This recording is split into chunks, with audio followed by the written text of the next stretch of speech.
Hi, professors. I am Murong, an applicant of Communication Studies program at Boston University. I'm very glad to introduce myself via this video, and now I'm going to answer the 3 required questions.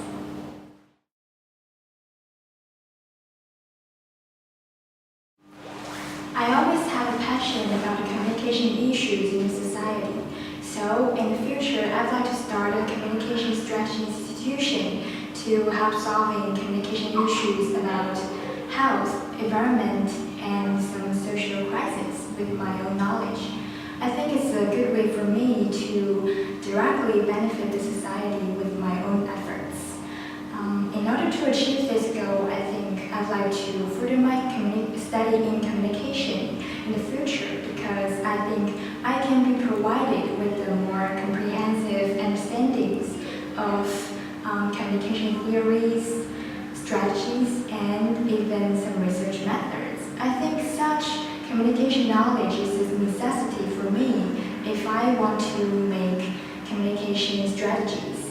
And besides, I think I can also accumulate very practical experience by participating in group projects and doing internships during my study. So I think studying communication in my graduate program is a very good option for me to lay a foundation for my future career so that I can make contributions to the society better.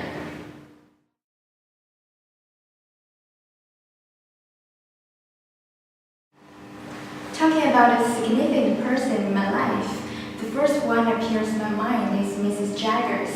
She is Mrs. America 2008, and I made acquaintance with her in an opportunity.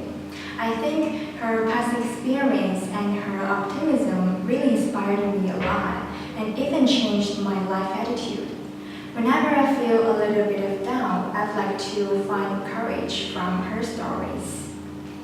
If you see her in person, you must think she is very gorgeous, successful, and energetic, just like what I think.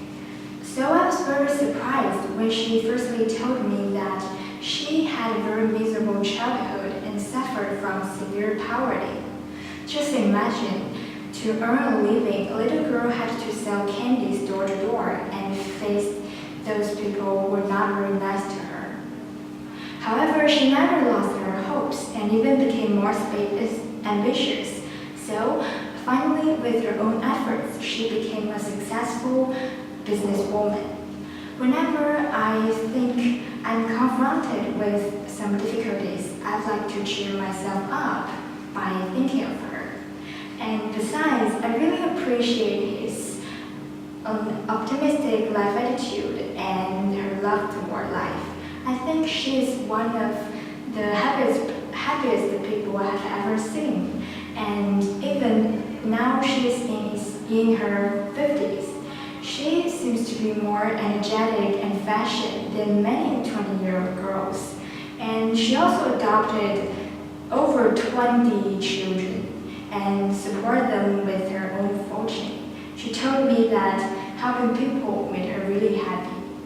I really want to be as successful and happy as she is. So, I'm now trying my best to be independent and have a strong will.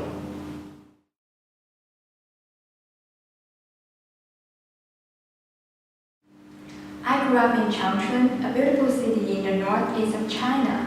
I really love Changchun because it's a modern city with abundant history. If a new visitor of the city asks me for recommendations, certainly I have a lot to say. But if I had to choose only one aspect, I'd like to highlight its unique history. Have you ever read about this book, The Last Emperor? It's a story about the last Chinese emperor Pu Yi, and this emperor lived in Changchun for several decades. He was deprived of power here and even lived as an ordinary citizen until he died. His former palace has now become a museum. It's open to the public and attracts many visitors every year. If visiting this museum, not only can people learn more about the history at that time, but also they can get very close access to the emperor's daily life.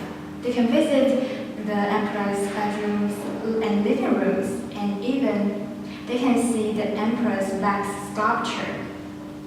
And if you are really interested in this period of history, you can also chat with original citizens of Changchun. They have a lot of stories to tell and are more than willing to share them with